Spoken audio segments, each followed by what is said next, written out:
The transport ship Stellar Unity shook like a broken toy in the hands of an angry child. Red warning lights flashed across every surface while alarms screamed through the corridors. Li Jun gripped his seat as the ship spun wildly through space, caught in an ion storm that had appeared from nowhere.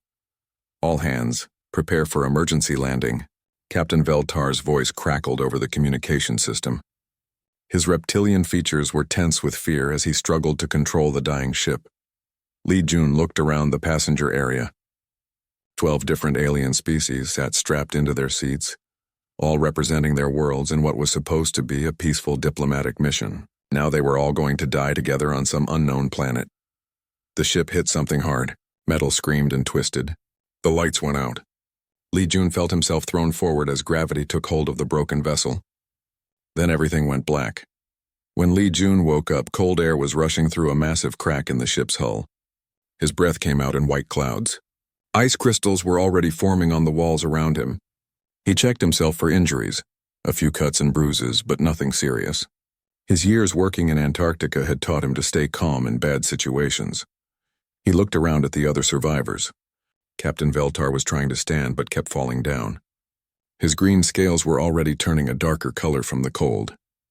The reptilian captain came from a warm desert world and had never felt anything like this freezing air.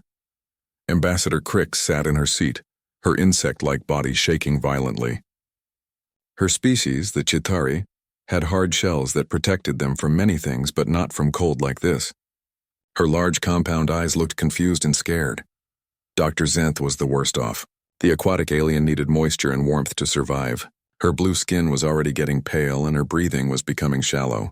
She kept trying to activate her environmental suit, but the power was dead. Commander Thurok and Scout Pix were conscious but clearly suffering. Thurok was a large humanoid with thin skin that offered no protection from the cold. Pix was a small furry creature, but her size meant she lost body heat quickly. Li Jun stood up and immediately felt the full force of the cold. His breath caught in his throat. The temperature was dropping fast, probably around -60 degrees and getting worse. Outside the cracked hull, he could see an endless landscape of ice and snow under a dim alien sun.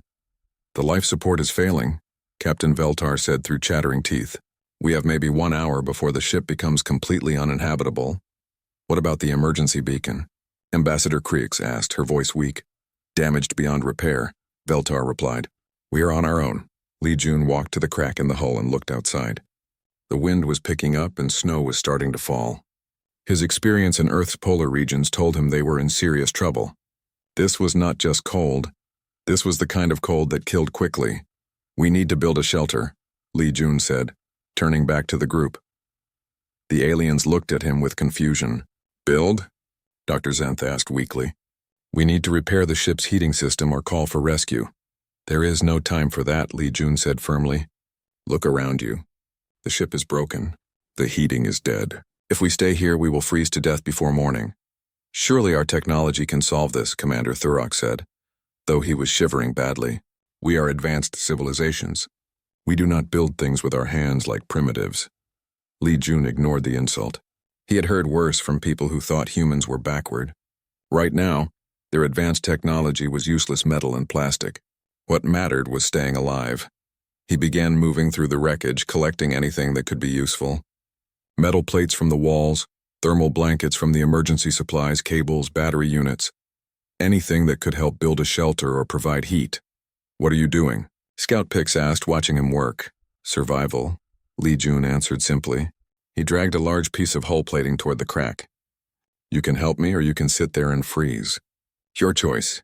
Captain Veltar tried to help but collapsed after a few minutes. His reptilian body was shutting down from the cold. Li Jun immediately stopped what he was doing and helped the captain to a corner where some emergency blankets were stored. "Stay here and try to stay warm," Li Jun told him.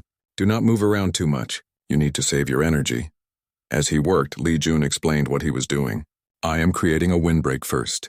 Then we will make a small enclosed space.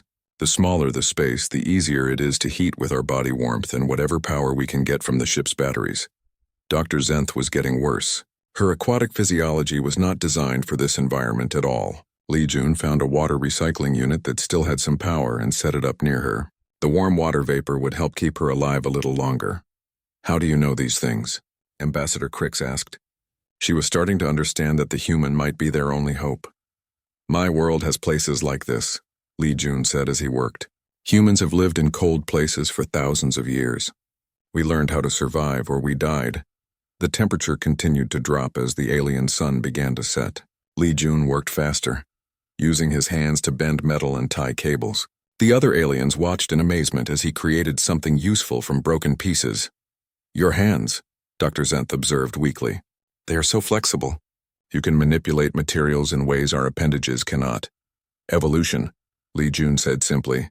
Humans had to use tools to survive. We developed hands that could build and create. By the time the sun disappeared completely, Li Jun had created a basic shelter inside the broken ship. It was not beautiful, but it would protect them from the wind and help trap their body heat. He had also rigged a simple heating system using battery power and metal conductors. The aliens crowded into the small space. It was cramped and uncomfortable, but it was warmer than the rest of the ship.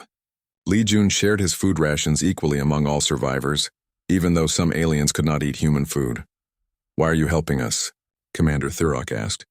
Your species is new to the galactic community. We have not always treated humans with respect. Li Jun looked at the alien commander with tired eyes, because it is the right thing to do. Where I come from, when people are in trouble, you help them. It does not matter if they are different from you. As the night grew colder, Li Jun continued to improve their shelter. He added more insulation, created better wind barriers, and carefully managed their limited heat sources. The aliens began to understand that their survival depended entirely on this human they had considered primitive. Outside the shelter, the temperature dropped to -80 degrees. The wind howled like a living thing trying to get inside and kill them, but inside their small protected space they were alive and relatively warm. Will we survive the night? Scout Pix asked quietly. Li Jun checked their power levels and insulation. Yes, he said confidently. We will survive. But tomorrow we need to make this better. This is just the beginning. The aliens settled in for the longest night of their lives, completely dependent on human knowledge they had never thought was important. Outside, the frozen hell waited to claim them. But inside their shelter, hope remained alive. The first night on the ice planet was a battle for survival that tested everyone to their limits. Li Jun barely slept, constantly checking the shelter's heating system and making sure the battery power was distributed properly. Every few hours, he would wake up to adjust insulation or fix a problem that could kill them all. Captain Veltar was in the worst condition. His reptilian body had no natural defenses against the extreme cold. By midnight, his scales had turned almost black and he could barely move. His breathing was slow and shallow, a sign that his cold-blooded metabolism was shutting down. He is dying, Dr. Zenth whispered, her voice full of fear. She knew that if the captain died, any of them could be next. Li Jun did not waste time talking. He opened his own emergency blanket and wrapped it around the captain, then pulled the reptilian alien close to his own body. The other aliens watched in surprise as the human shared his body heat with someone from a completely different species. Body heat transfer, Li Jun explained simply. Humans do this to save people from freezing. Your people never learned this because you never needed to. He positioned Captain Veltar between himself and the heating unit, creating the warmest spot in their small shelter. Then he began moving the captain's arms and legs gently, keeping the blood flowing through his cold body. Why does this work? Ambassador Crix asked. Her insectoid curiosity was stronger than her fear. Blood stops moving when it gets too cold, Li Jun said while working on the captain. When blood stops, organs stop. When organs stop, you die. Simple movement keeps blood flowing. Dr. Zenth was having her own problems. Her aquatic physiology needed moisture in the air, but the extreme cold was making the air completely dry. Li Jun noticed her gills were closing up, a bad sign for her species. He quickly modified the water recycling unit to create a small humidifier. Using warm water and battery power, he made water vapor that would help Dr. Zenth breathe properly. It used precious energy, but keeping her alive was worth it. You understand our biology better than we understand yours, Dr. Zenth said gratefully as the moist air helped her breathing. I read the files before our mission, Li Jun replied. Always good to know who you are traveling with. Commander Thurok and Scout Pix huddled together for warmth. The large humanoid's body provided some protection for the small furry alien, but both were suffering from the cold. Their species came from moderate climates and had never faced anything like this frozen hell. "How long can we survive like this?" Thurok asked, his voice shaking from cold and fear. Li Jun checked their power levels and supplies. "With careful management, maybe 3 days. Maybe 4 if we are lucky, but we need to make improvements tomorrow when the sun comes up." "What kind of improvements?" Scout Pix asked. "Better insulation, more efficient heating, food and water sources. We need to think like people who live here permanently, not like travelers waiting for rescue." As the night continued, the temperature outside dropped even lower. Li Jun could hear the metal of the ship contracting and cracking from the extreme cold. Ice was forming on the inside walls of their shelter despite the heating. Ambassador Crix watched the human work tirelessly to keep them all alive. Her compound eyes saw everything. How he constantly monitored each alien's condition. How he shared his food and water equally. How he gave up his own comfort to help others. "Your species is strange," she said to Li Jun during a quiet moment. "Most civilizations become selfish when survival is threatened. You become more generous." Li Jun adjusted the heating unit and checked on Captain Veltar's condition. "Maybe that is why humans survived when other species on our world did not. We learned that helping each other made everyone stronger." Around 3 in the morning, they heard sounds from outside the shelter. Something was moving around the crashed ship. Li Jun grabbed a piece of metal to use as a weapon and carefully looked outside. Through the crack in the hull, he could see several large shapes moving in the snow. They looked like animals, but it was hard to tell in the darkness and blowing snow. The creatures seemed to be investigating the crash site.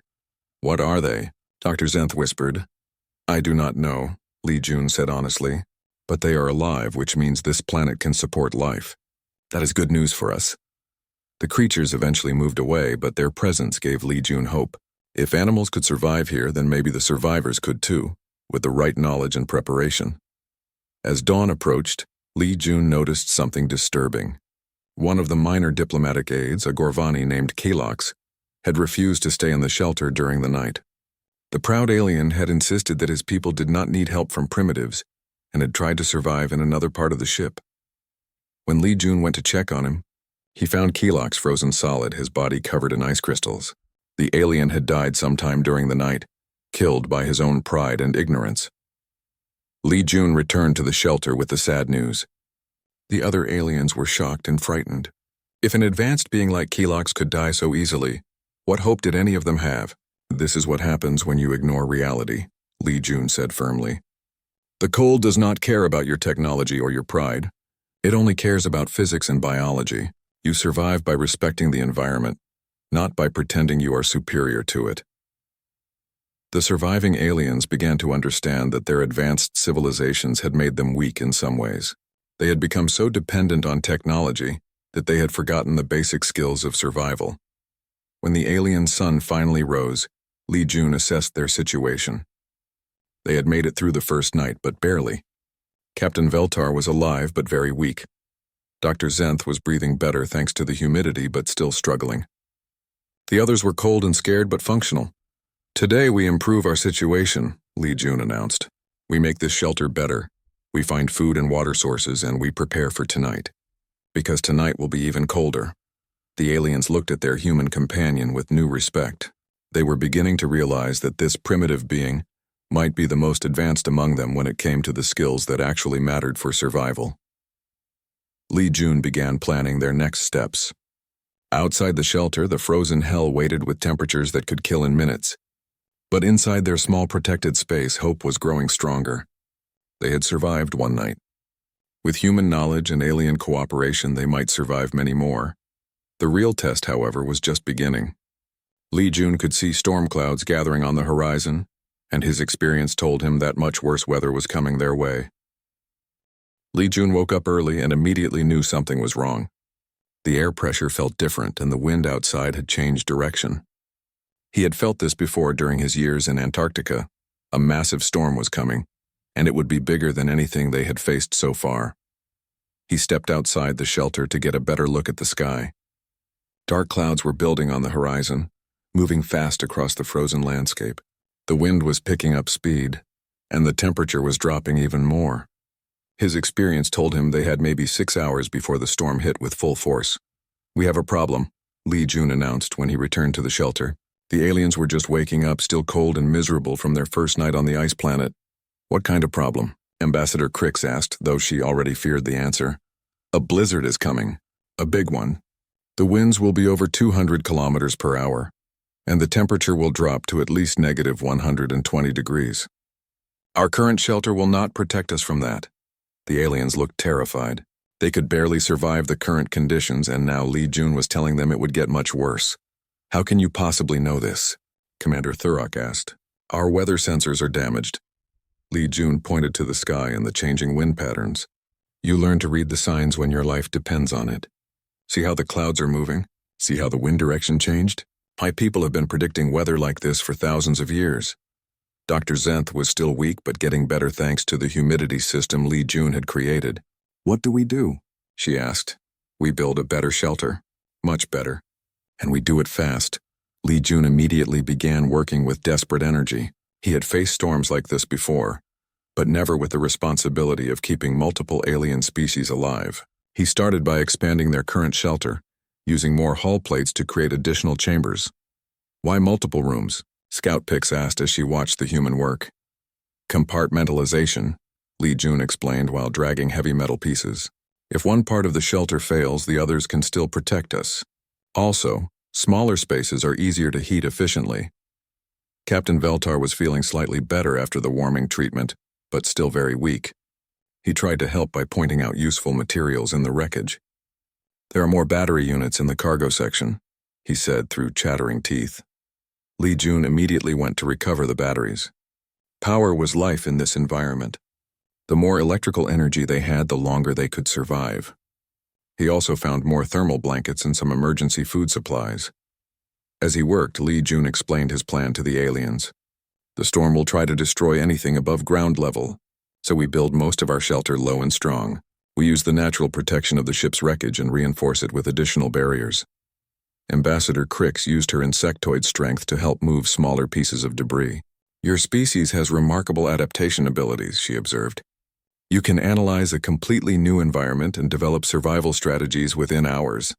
Humans are good at pattern recognition, Li Jun said while reinforcing a wall section. We survived ice ages on our planet by learning fast and adapting quickly. Every environment tries to kill you in different ways, but the basic principles of shelter, heat, and protection are always the same.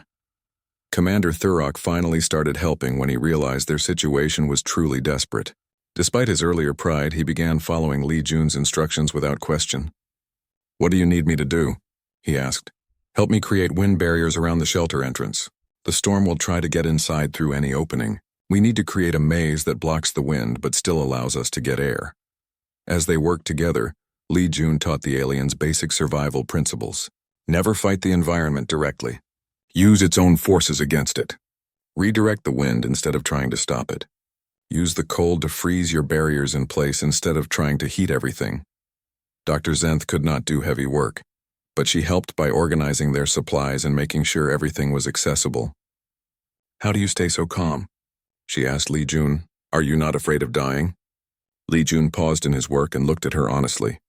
I am terrified, but fear without action just gets you killed faster. Fear with action can save your life. The storm was getting closer. Li Jun could see the wall of snow and ice approaching across the frozen landscape. The wind was already strong enough to knock down a person, and it was only going to get worse. Everyone inside now, Li Jun shouted over the increasing wind noise. The storm is almost here. They all crowded into the improved shelter just as the blizzard hit with incredible force. The wind screamed like a living thing trying to tear apart their protection. Snow and ice pelted the walls so hard it sounded like machine gun fire. The temperature dropped rapidly. Li Jun had to constantly adjust their heating system to maintain livable conditions inside the shelter. The battery power was being drained faster than he had hoped, but there was no choice. Without heat, they would all die within an hour. The whole ship is shaking, Scout Pix said fearfully as the storm raged around them. That is normal, Li Jun said while monitoring their heating unit. The wind is trying to move everything. That is why we built low and strong instead of tall and weak. 3 hours into the storm, disaster struck. One of the heating units failed when a power cable was damaged by shifting debris. The temperature in their shelter immediately began dropping toward lethal levels. Lee Jun worked frantically to repair the damage while the aliens watched helplessly. His hands were so cold he could barely feel them, but he kept working. Finally, he managed to reroute power through a backup cable and restore heat to their shelter. "How did you know how to fix that?" Ambassador Crix asked in amazement. "Practice," Lee Jun said simply. "When machines break in deadly environments, you learn to fix them or you die. Humans have been repairing things in bad conditions for a very long time." As the storm continued, Lee Jun noticed that two of the minor aliens, diplomatic aides from different species, were not doing well. Despite being in the shelter, their physiology could not handle the extreme conditions. Their breathing became shallow and their body temperatures dropped dangerously low. Lee Jun did everything he could to save them. He shared his own body heat, gave them extra blankets, and positioned them closest to the heating units. But their alien biology was simply not designed for this level of environmental stress. Both aliens died during the storm, their bodies finally giving up despite Lee Jun's efforts. The human felt responsible even though he knew there was nothing more he could have done. "You cannot save everyone," Dr. Zenth said gently, seeing his distress. "You have already saved the rest of us. Without your knowledge, we would all be dead by now." The storm raged for 18 hours.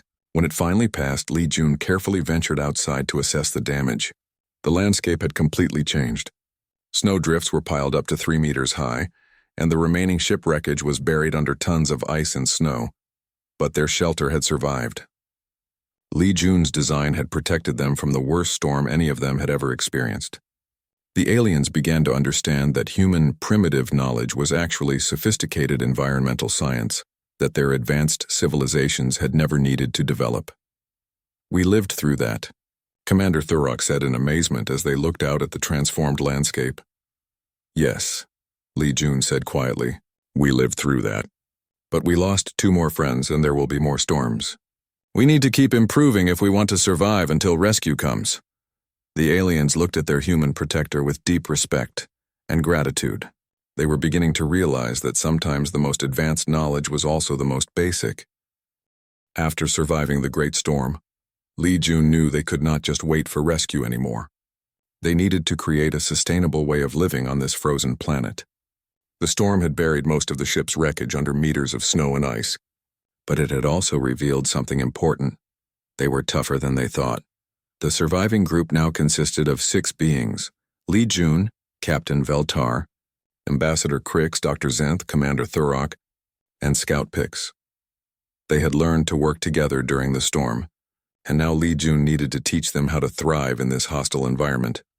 "We are not just survivors anymore," Lee Jun announced on their first morning after the storm. "We are residents of this planet until rescue comes. That means we need to build a real home, find food sources, and create systems that can keep us alive for weeks or even months." The aliens were still amazed that they had lived through the blizzard. Their respect for human survival knowledge had grown tremendously. Now they listened carefully to everything Lee Jun said. "What do we do first?" Captain Veltar asked. His reptilian metabolism was slowly adapting to the constant warmth of their improved shelter, and he was becoming more active. Lee Jun pointed to the buried landscape around them. "First, we expand our living space. The storm gave us lots of building material in the form of packed snow and ice. We can use this to create a larger, more comfortable shelter." He began teaching them how to cut blocks of ice and packed snow to use as building materials. The aliens watched in fascination as Lee Jun demonstrated techniques that humans had used for thousands of years in polar regions. "Ice is an excellent building material in this environment," Lee Jun explained while cutting uniform blocks. "It is strong, it insulates well when used correctly, and we have an unlimited supply of it." Ambassador Crix tried cutting her own ice blocks with her sharp insectoid limbs. "This is remarkable. We never considered using environmental materials as construction resources.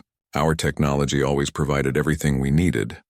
"That is the difference," Lee Jun said while showing Scout Pix how to stack the blocks properly. "Human technology grew from understanding our environment. Your technology replaced your environment.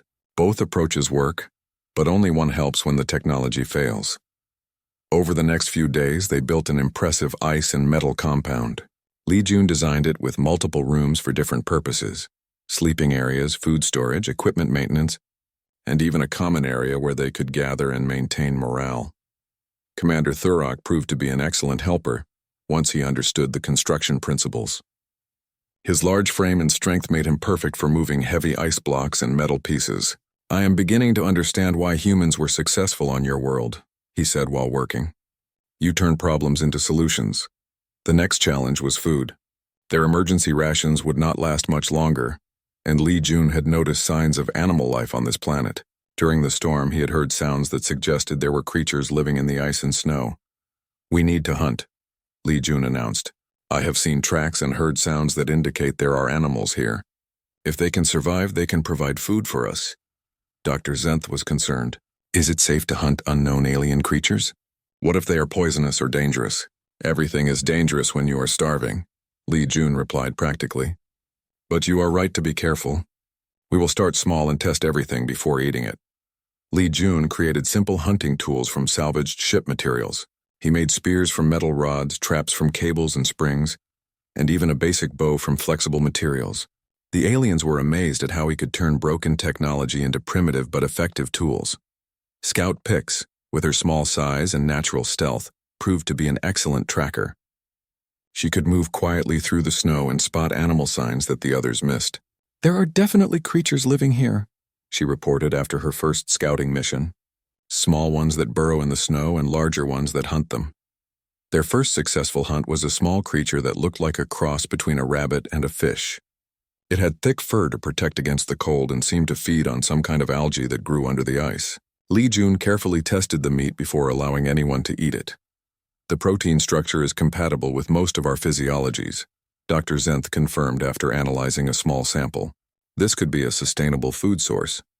As they established their hunting and food preparation systems, Lee Jun also taught them about water management. "Never eat snow directly," he warned. "It takes too much body energy to melt it in your stomach. Always melt snow and ice using external heat sources." He showed them how to create an efficient water collection and purification system using salvaged equipment and natural processes. "Water is life," he explained.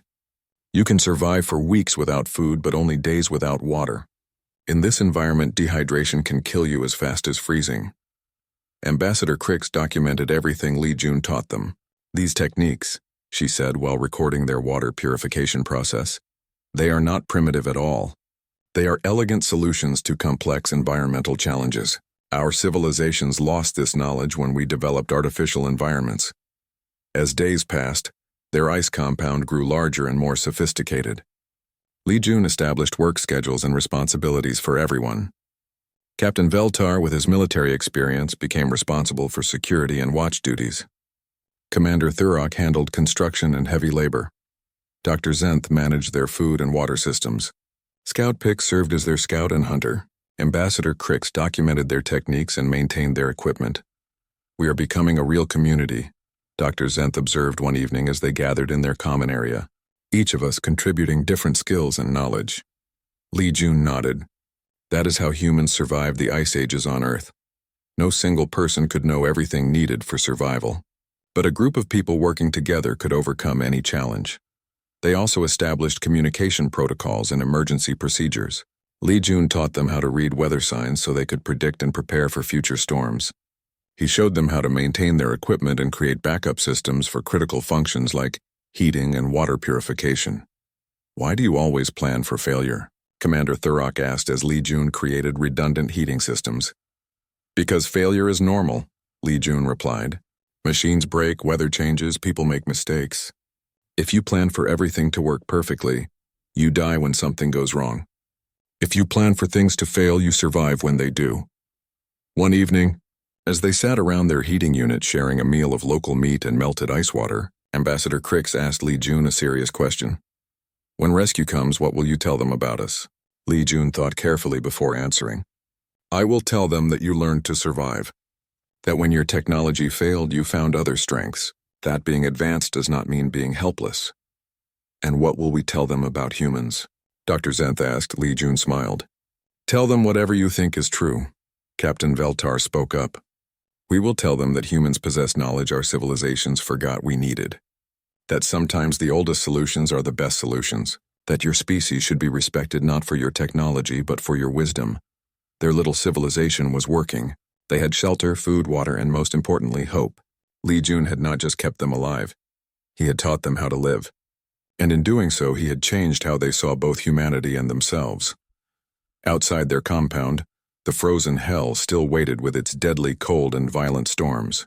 But inside their warm, well-organized home, 6 beings from different worlds had learned that survival was not about fighting the environment. It was about understanding it and working with it. They were no longer just waiting for rescue. They were living and living well. 3 weeks after the crash, Lee Jun was working on expanding their ice compound when Scout Pix came running through the snow with excitement in her voice. Lee Jun, come quickly! I see lights in the sky. Everyone rushed outside their warm shelter into the bitter cold. High above the frozen landscape, they could see the bright lights of a spacecraft moving across the alien sky. After so many days of survival, rescue had finally arrived. The emergency beacon, Captain Veltar said with relief. They must have detected the signal. Lee Jun nodded, but he felt a strange mixture of relief and sadness. Relief because they would finally be safe, but sadness because their little community would be broken apart. They had become like a family during their time on the ice planet. The rescue ship landed about 1 kilometer away from their compound. Soon, a team of rescuers in environmental suits came trudging through the snow toward them. When they reached the settlement, the rescue team leader stopped in amazement. "This is incredible," the rescue leader said, looking at their well-organized compound. "We expected to find survivors barely clinging to life in the ship's wreckage. Instead, we find a functional settlement." Ambassador Creek stepped forward proudly. "Lee Jun saved our lives and taught us how to live on this planet. Without his knowledge, we would all have died in the first days." The rescue team examined their shelter, food storage systems, water purification setup, and hunting equipment. Everything was organized and efficient. The aliens were healthy, well-fed, and in good spirits despite their ordeal. "How did you manage to create all this?" the rescue leader asked Lee Jun. "Teamwork," Lee Jun answered simply. "Everyone contributed their strengths. We learned to work together." As they prepared to leave the planet, each of the survivors took time to thank Lee Jun personally. But their words meant more than just gratitude. They showed how much their understanding of humanity had changed. Captain Veltar spoke first. "Before this experience, I thought humans were a primitive species that had accidentally developed space travel. Now I understand that your primitiveness is actually sophistication. You retained knowledge that other species lost when we became dependent on technology." Dr. Zenth agreed. "Your species has a form of intelligence that our civilizations never developed. You understand how to work with natural systems instead of replacing them. This knowledge saved our lives." Commander Thurok was more direct. "I will recommend that my military requests human consultants for survival training. Our soldiers know how to use advanced weapons, but they do not know how to survive when those weapons fail." Ambassador Crix had been documenting their entire experience. "I am writing a full diplomatic report about our time here. The galactic community needs to understand that humans possess unique capabilities that could benefit all our species." Scout Pix, who had learned the most about hunting and tracking, said quietly, "You taught me that being small and weak does not mean being helpless. You showed me how to use my natural abilities in ways I never imagined." On the journey back to civilized space, the story of their survival spread quickly through the rescue ship. Other crew members came to hear about how a human had kept multiple alien species alive in one of the most hostile environments imaginable. The rescue ship's captain, an experienced spacer who had seen many emergency situations, was particularly impressed. "I have been involved in dozens of rescue operations," he told Lee Jun. "Most survivors are traumatized and barely functional when we find them. Your group is healthy, organized, and confident. That is remarkable." When they reached the nearest space station, news of their survival had already spread through diplomatic channels. Representatives from multiple species wanted to interview the survivors and learn about their experience. Ambassador Crix's preliminary report had caused a sensation in the galactic diplomatic community.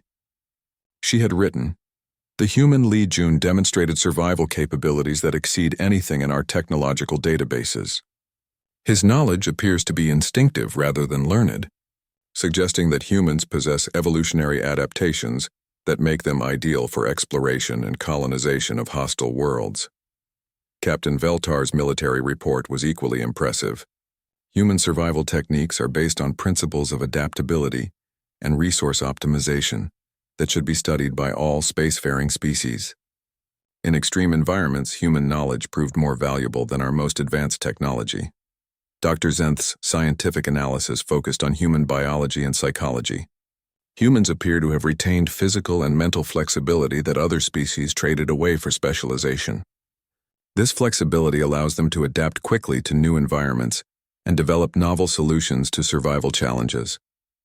The reports reached the highest levels of galactic government and military command. Within days, there were requests for human consultants from dozens of species. Everyone wanted to learn about human survival techniques. Li Jun found himself invited to speak at the Galactic Survival Institute, a prestigious organization that trained rescue personnel from multiple species.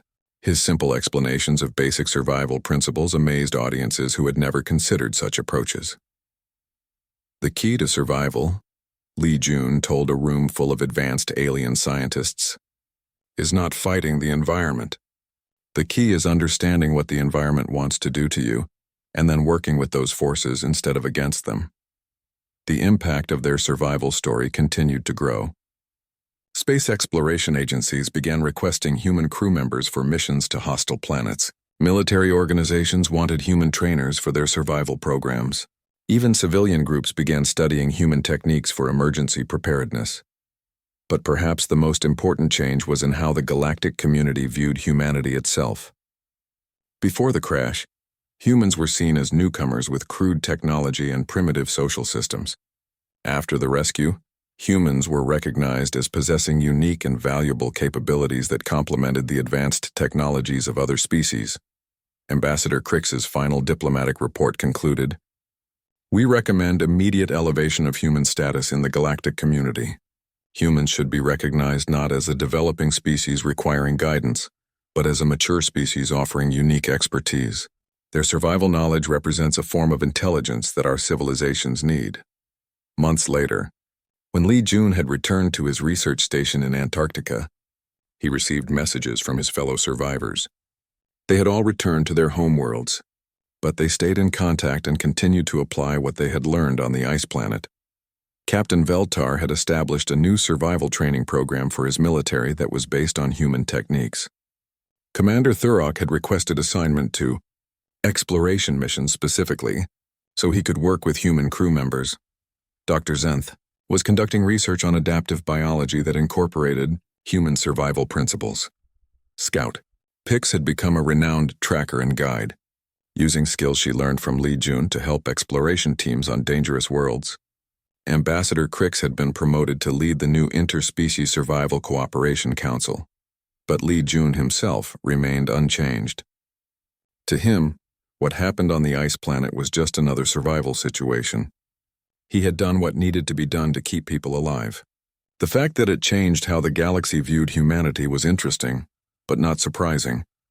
Humans had always been survivors. Now the rest of the galaxy knew it too. As Li Jun worked in his laboratory in the Antarctic, monitoring weather patterns and studying ice formations, he sometimes thought about his friends on the frozen planet. They had learned that advanced technology and primitive knowledge were not opposites. They were partners. Both were needed to thrive in a dangerous universe. The frozen hell had tested them all, and they had not just survived, they had grown stronger. And in the process, they had shown the galaxy that sometimes the most important knowledge was also the most basic: how to take care of each other when everything else fails.